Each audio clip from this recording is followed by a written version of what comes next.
ప్రతి సినిమాకి గెటప్లోనూ బాడీలోనూ body లాంగ్వేజ్లోనూ difference చూపించడం stylish star Allu Arjun speciality. రకరకాల క్యారెక్టర్లతో ఆకట్టుకుంటూ ప్రతి సినిమాకి అప్డేట్ అయిపోతుంటాడు.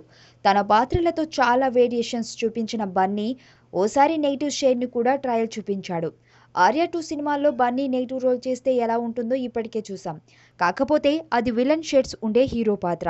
అలాంటిది పూర్తి స్థాయి విలన్గా బన్నీ నటిస్తే ఎలా ఉంటుంది? దీనికి త్వరలో ఆన్సర్ దొరకబోతుందని ఇండస్ట్రీ టాక్ వినిపిస్తోంది. సరైనోడితో బ్లాక్ బస్టర్ కొట్టిన అల్లు అర్జున్ తన నెక్స్ట్ ప్రాజెక్టుగా లింగుస్వామితో బైలాంగ్యువల్ చేస్తాడని అంటున్నారు. ఇంకా అనౌన్స్ చేయకపోయినా ఇప్పటికైతే ఈ ప్రాజెక్ట్ సెట్ అయ్యేందుకు ఛాన్సులు ఎక్కువగా ఉన్నాయి. లింగుస్వామి దర్శకత్వంలో చేయనున్న సినిమాలో బన్నీ డ్యూయల్ రోల్ చేయనున్నాడని టాక్.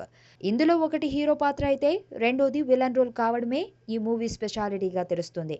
ఇప్పటివరకు బన్నీని హీరో పాత్రలోనే చూసిన జనాలకు ఇప్పుడు విలన్ యాంగిల్ని కూడా చూపించే ప్రయత్నాలు మొదలయ్యాయన్నమాట. తనకు విలన్ రోల్పై మక్కువను సరైనోడు విషయంలోనే చెప్పాడు అల్లు అర్జున్.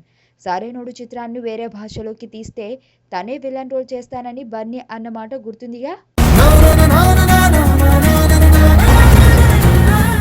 ఇది ఎక్కడ ఎండ్ అవుతుందో నాకు తెలియదు. వదిలేస్తున్నావా నన్ను?